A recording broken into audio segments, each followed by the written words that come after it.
Hello, everybody. It's Shep Hyken here, and we are live from my home office here, actually my office near my home. Very excited to have a virtual book club beginning today. We only have about 30 to 45 minutes, and what I want to do in the short time is talk to you a little bit about this book. Where'd it go? There it is, Moments of Magic. This book, by the way, is the very first book that I wrote. This was written back in the late 1980s and then updated just a few years ago. If you can imagine, back then I would say, hey, there's a great new way of getting information to people. You can use a fax machine, or you can use something like CompuServe or AOL.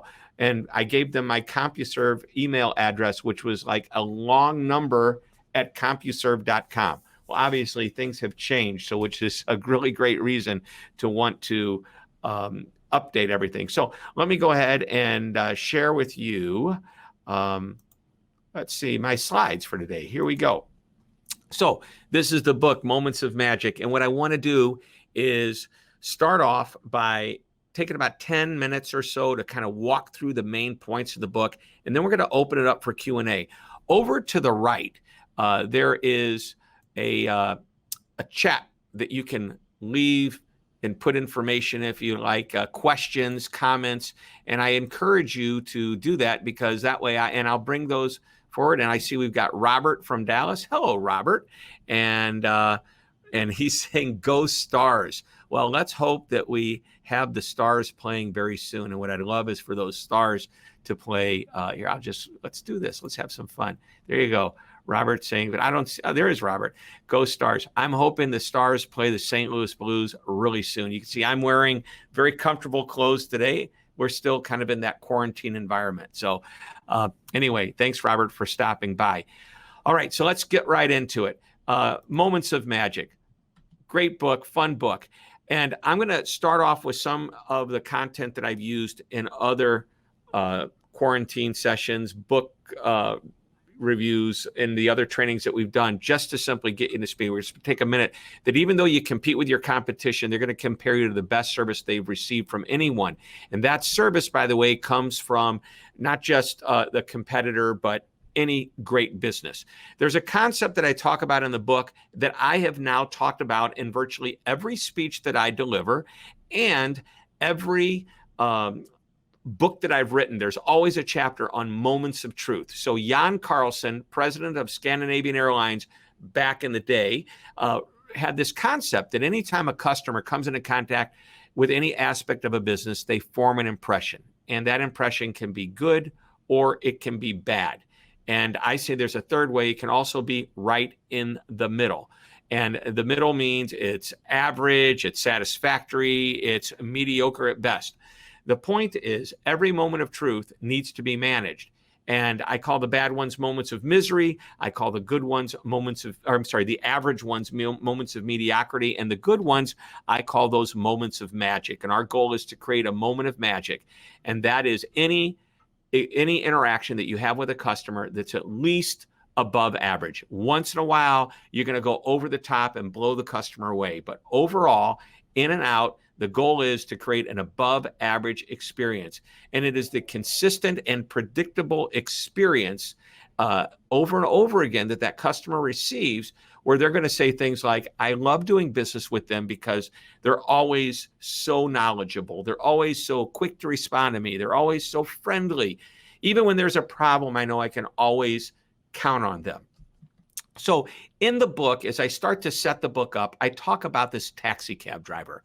And without spending, the story is a great story. And you can read the story, or I can just simply give you a synopsis of it so you get the idea.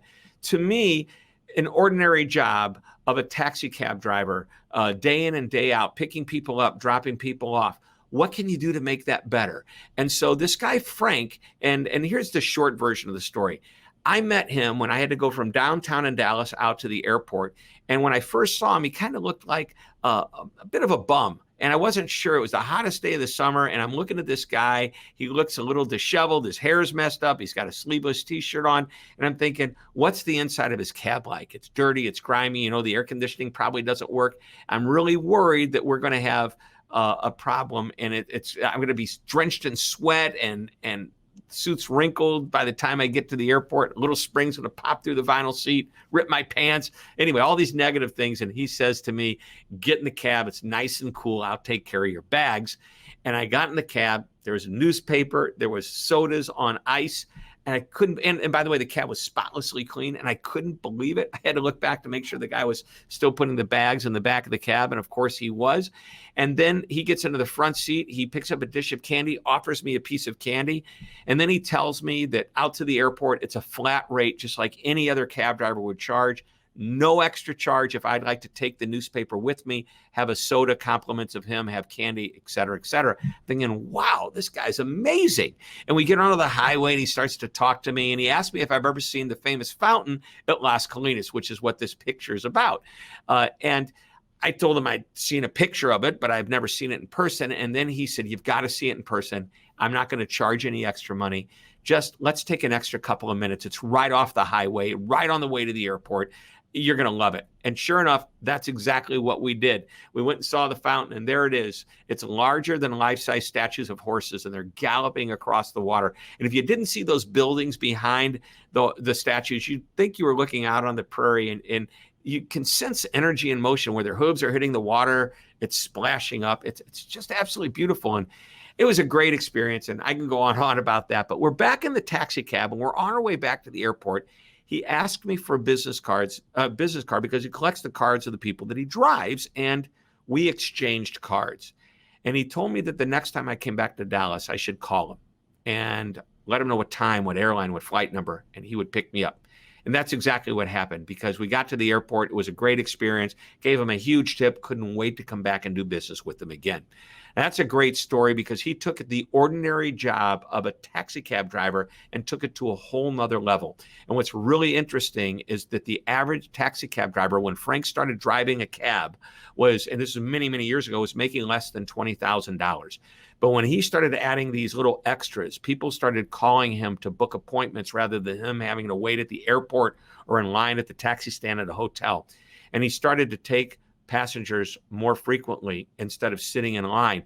And at the end of maybe about a year and a half, he said he was making more than $100,000 as a taxi cab driver. Now, that's not a bad salary today. So imagine 20 years ago plus, Frank was making that kind of money. Well, he's done really well. But my favorite part of this story is when I love to tell this. I got home after that first trip, and 3 days later, I opened up my mail sitting in my office at my desk, and there's a thank you note from the cab driver. A thank you note from my cab driver, Frank. Imagine that. And that's the point. You don't have to have a fancy office. You don't have to have an amazing product that you're selling. You don't have to be a salesperson always calling on people to show appreciation to your customers, to make them want to do business with you again. If a taxi cab driver can take the normal, ordinary job of just taking somebody from point A to point B for a fare, we can easily incorporate amazement into what we do, creating those moments of magic. All right.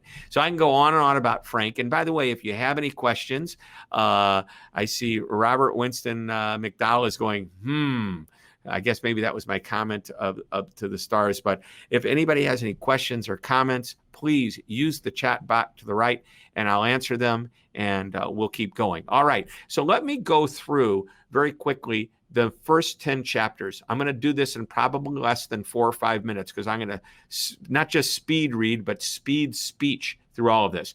Remember that every moment of truth. Thank you very much, Tatsuya. Boy, that's a tough name to say. It's Tatsuya, who said, great story, Shep. I'll put that up there. That's a great testimonial. Thank you very, very much. So here is the point. Every moment of truth, even when it's a moment of misery, is an opportunity to create a moment of magic. Even if things don't go well, remember what you want your customers to say is, they're always great, always getting back to me. Even when there's a problem, I know I can always count on them to solve it. So let's go through these 10 chapters real quickly. Number one is, here we go. Number one is, by the way, should tell you, if you want my notes to this presentation, just go and write this down, MOM notes. MOM notes. Put that in the subject line of an email to claire@hyken.com, and we'll send you the PDF of my PowerPoint slides today so that you can have it as either a companion to the book. And even if you didn't buy the book and you read some of the articles, you'll be able to use this alongside of it and maybe share it with your team. All right. Number one, positive first impressions. And hey, Emily, positive first impressions are about how you greet people, the first impression they have, which is not just the first time you meet somebody. It's what's setting the tone for whatever interaction is to follow. Surely meeting somebody the first time sets an impression, but think about how you greet people, what your body language says, how you welcome people into a phone conversation when you answer the phone. Do they feel as if they've interrupted you, or are you welcoming them into the conversation? Make a positive first impression. Know your business.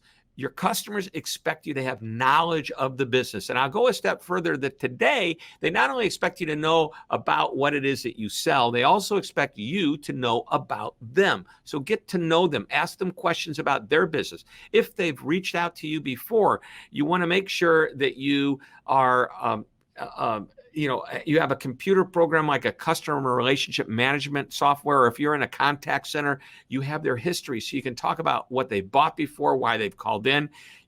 It's like Cheers. Remember the sitcom in the 1980s, Cheers? The theme song is where everybody knows your name. Well, that's what people want. They want to go back to a place that they're recognized and appreciated. Number three is about knowledge and beyond business knowledge, knowing a little bit about a lot. And I call this really today, I talk about building rapport, the ability to communicate on a level past business. So get to know about them, get to know about about your customers, what their interests are, be able to talk about what's going on in the world. We all know what's going on in the world now, but what about in a typical day in a usual time? Read the front page, read the sports section. You don't need to be a sports fan to know that the local team won or lost. So know a little bit about a lot and communicate on a level past business. By the way, I love to talk about building rapport and asking people about them and their interests. Real important. Ask them about what they're interested in. A lot of times they want to tell you about their family, their kids. Ask them about their kids. Don't ask about husbands and wives. They come and go. But the kids will always be their kids. All right. Number four is to be enthusiastic. This is a little motivation, but it's important. Be excited about what you do. If you can't get excited about what you're doing, you're not going to get anybody else excited about about them doing business with you. It's not about jumping up and down and being crazy. It's about having a joy for what it is that you do. All right. Next is to understand your customer. This is one of my favorites, and that is a simple idea I have, which is to ask the extra question.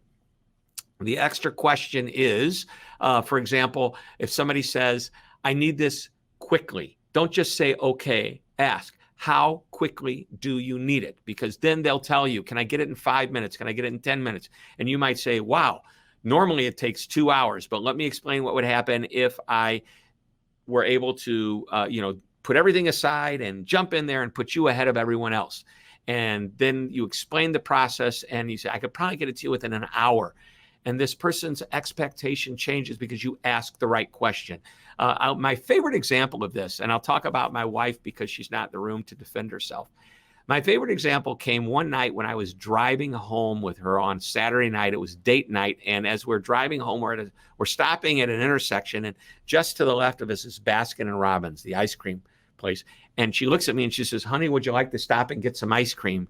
And I thought about it and I looked back and said, no. And then I kept driving.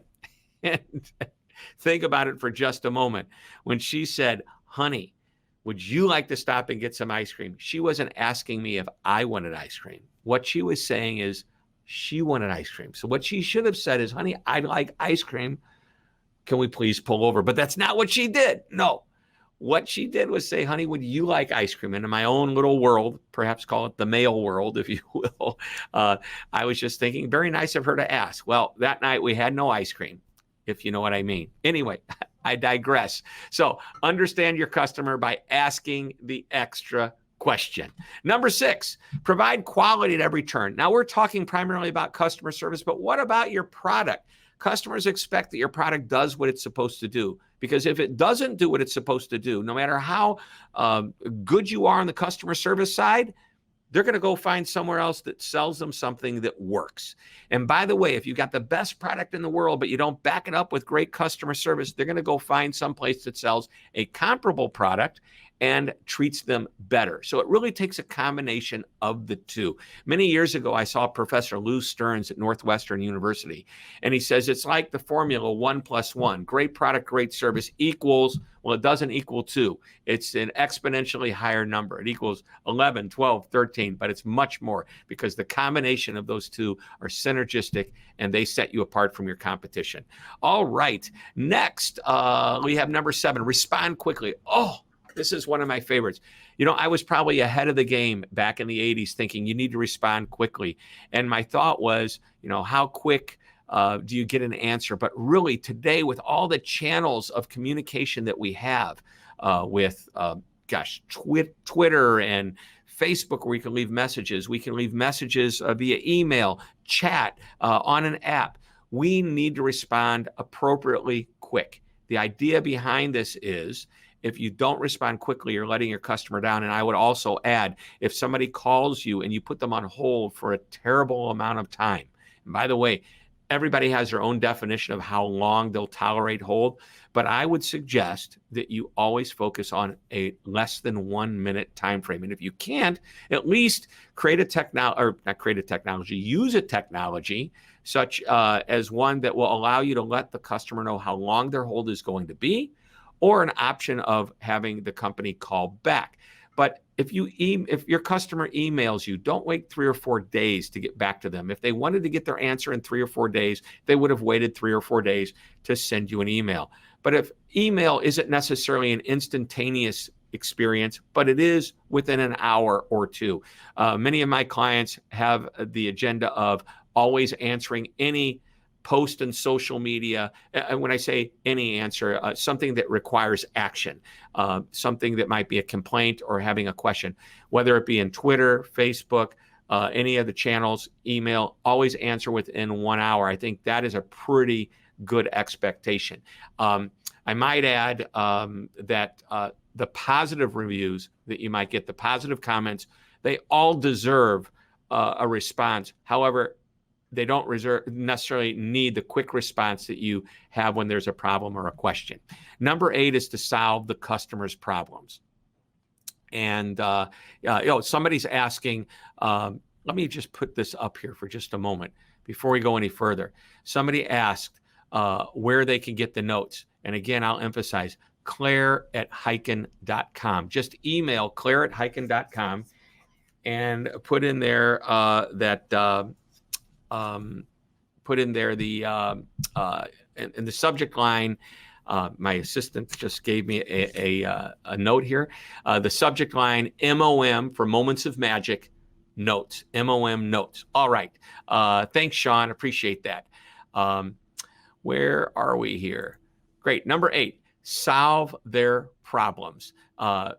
This is what your customers want. They want you to resolve an issue if there's a problem. They want you to give them a solution to whatever it is that they need. It doesn't have to be a complaint that you're solving. It could be just a need.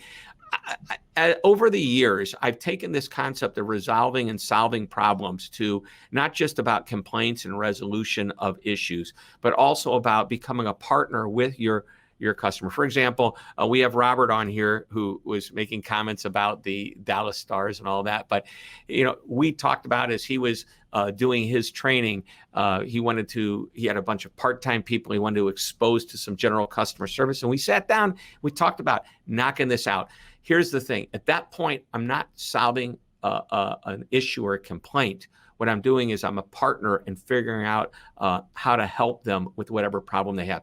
People buy everything they buy because there's a need for it, and the need solves. If you want to use the word problem, you can. Hey, why do I buy a pair of pants? Well, I have to wear pants. So if I go to a retail clothing store and I ask for help, I want them to help me find the right pants. Now, it's not really solving a problem, but it's helping me, getting me what it is that I need. Think of yourself as a problem solver and a partner with your customers.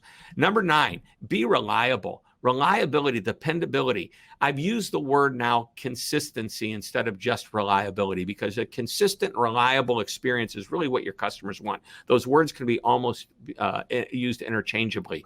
Consistency drives confidence if it's a consistent, positive experience. Remember, I said this at the beginning.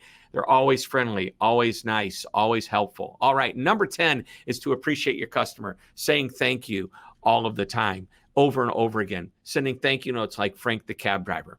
All right, so we're almost to the end of this, where I'm going to open it up for some Q&A, but I want to leave you with this one exercise, the Moments of Magic card.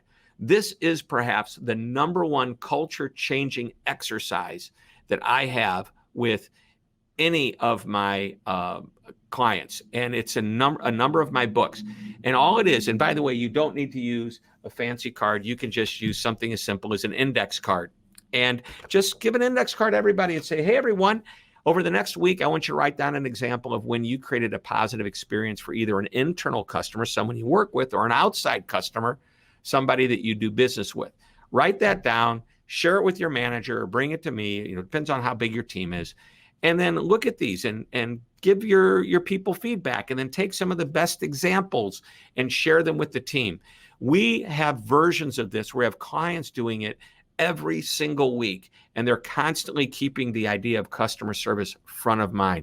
It's a very, very powerful idea. It's real simple. It costs really virtually no money at all. Some clients have even gone tech and high tech, and they put it on their intranet so that they can actually manage this through their intranet system rather than manually writing out a card. And so the employees type in their experience, they hit send, it goes to the manager gives feedback. And by the way, over time, you'll compile the best of the best examples, and you'll be able to essentially have a best practice manual, which is a really cool thing after a period of time.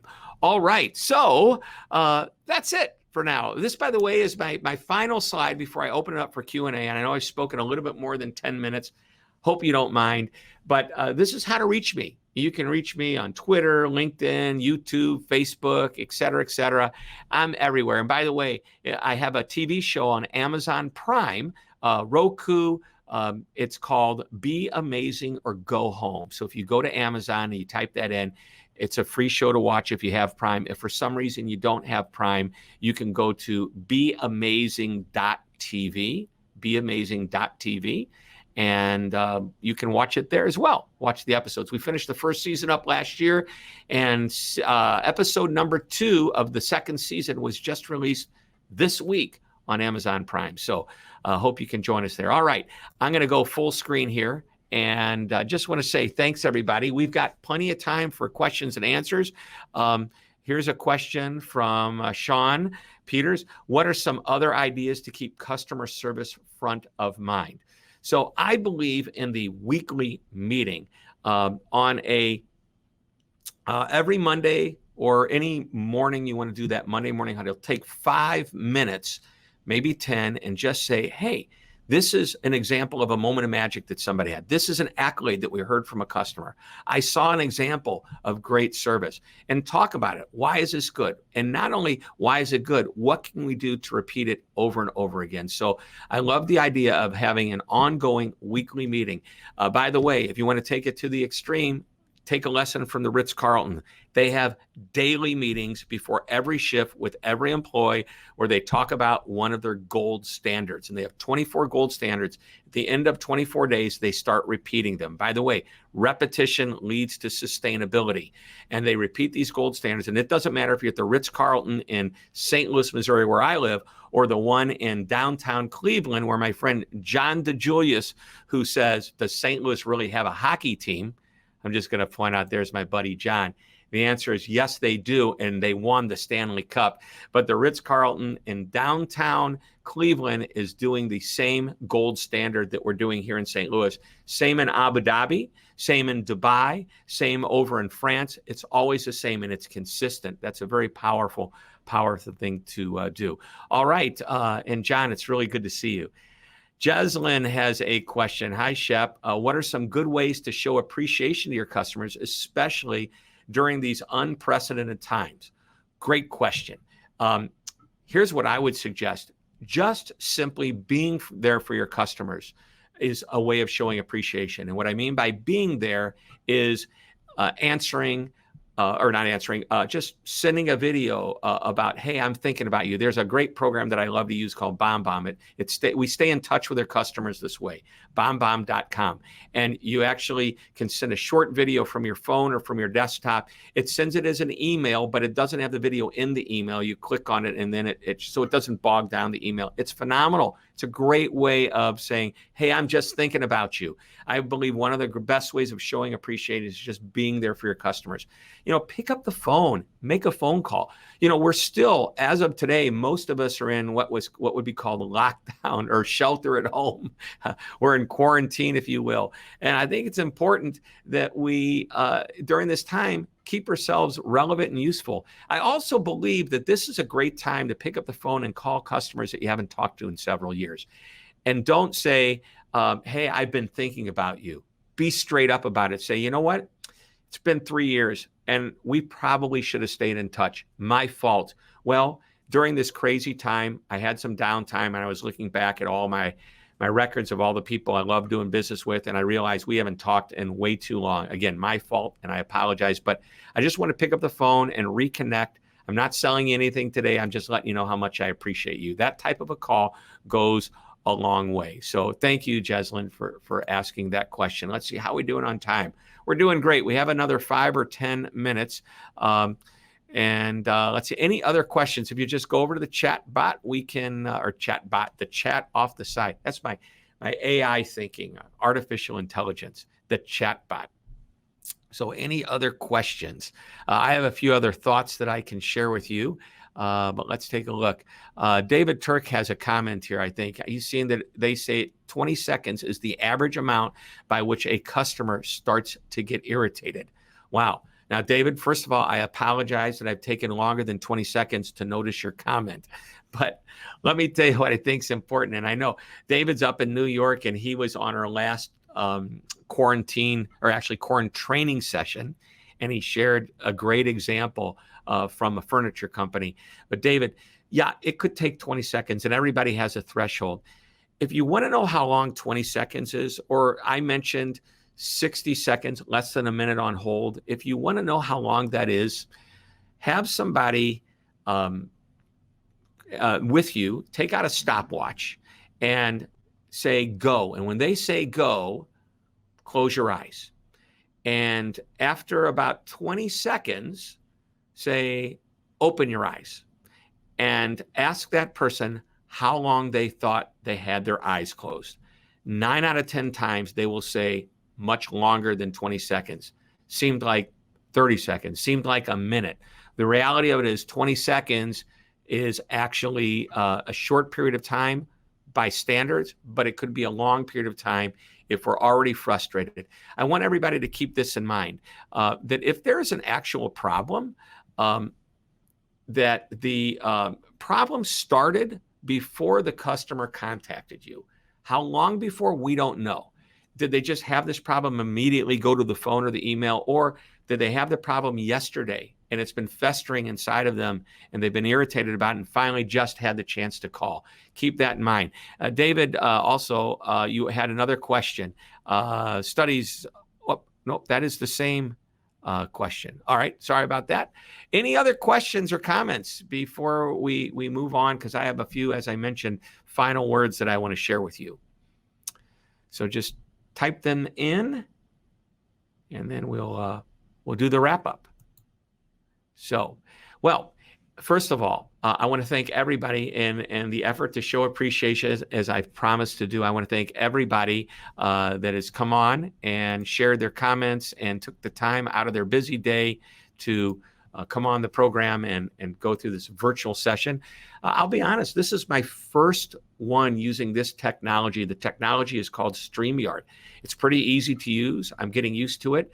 Unlike the typical phone call or Zoom call, I don't get to see your faces. I don't get to interact with you verbally, but I think it's pretty cool that you can take your questions. We can this way handle many, many more people on this type of a session. So I hope you've enjoyed it.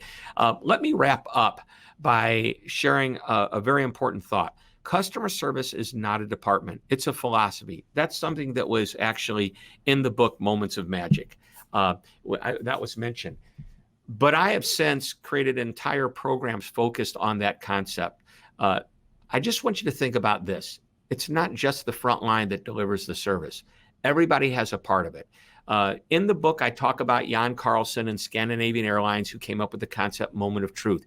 And he takes people through a journey that a typical passenger has. And it's not the journey that's the like getting from here to the destination. Sure, that's a journey of one sort, but he talked about the customer's actual journey. Today they call this a journey map. And he said, customer makes a reservation. Back then you actually picked up the phone. The customer then goes to the airport, checks their bag at the departure outside. They go inside the ticket counter. They go to the gate agent. They get on the plane. They're taken care of by the flight attendant.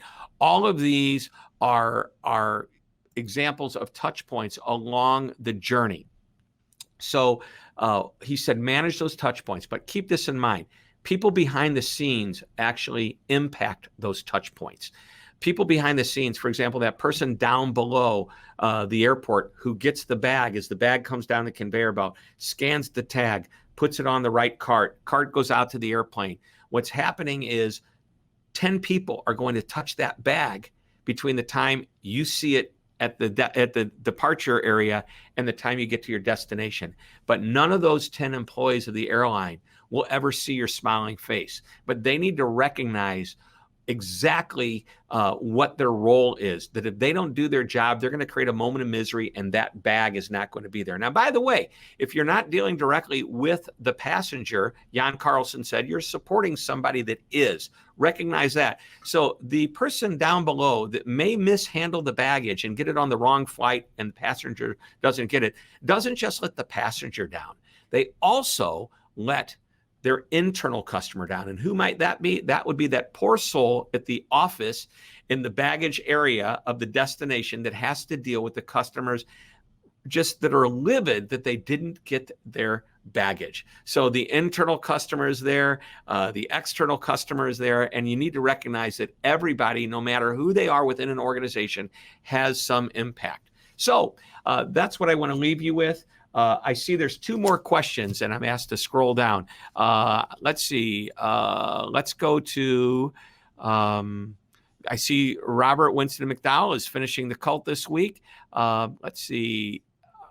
What other 2 questions are we referring to? Oh, simple ways to improve. Okay, here's a good one. And this might be a great one to end on. Simple ways to improve your customer service that leadership and frontline employees often overlook. Well, I've been talking about this whole moments of truth concept.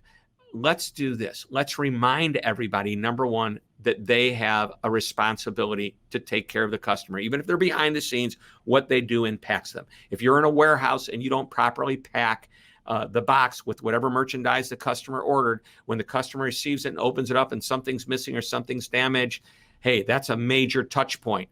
And somebody behind the scenes was driving that. So I would say, number one, here's a few ideas. Number one, make sure everybody understands what their role is. So journey map the top line experience of what customers have, and then show people, every department, how they impact that experience. That's number one. Now, number two, consider that moments of magic card, that example on a weekly basis that people will write down an example of when they created that moment of magic, and that's shared with everyone. That is a great way of creating customer awareness. Number three, leadership needs to create a vision. I call this a mantra. I know my friend John DeJulius has another word for this. I can't remember what he calls it. He's on our call. John, if you happen to be here and want to type it in, I'll share it with everyone. By the way, John DeJulius, every fall, usually in October, November, has the it's called the Customer Service Revolution Summit. It used to be the Secret Service Summit. You should check this out. John, put your information there in the chat and I'll make sure we share it with everyone. So Some other things that you can do, as I mentioned, leadership needs to create this vision, and this vision needs to be a one-sentence long statement. I call it a mantra. The Ritz-Carlton, back to talking about them, their credo, they call it a credo, it's "we're ladies and gentlemen serving ladies and gentlemen." So that's a nine-word sentence that really sums it all up. So those are just a few more ways. All right, everybody, we're just about out of time. I thank you very much for coming on and spending your morning with us or your lunchtime with us. Really appreciate it. We're going to do this again next week. I will send out an announcement as to what the book will be. We recently did, our last book we did in the Corn training was The Convenience Revolution. Why don't we do The Cult of the Customer? So The Cult of the Customer was a book that I wrote about 12 years ago. However, let's pull it out. This is the latest and greatest updated version of it. This was just released last month. So here's what I'm going to do. As much as I'd love for you to buy the book, you know what? I'm going to post a number of articles so you can read enough of the excerpts from the book and the ideas from the book that you can join us next week, same time, same channel, for another one of these virtual book club discussions. We're going to be talking about the cult of the customer. So until then, thank you again for joining us. This is Shep Hyken, and I'm reminding everyone here to always be amazing.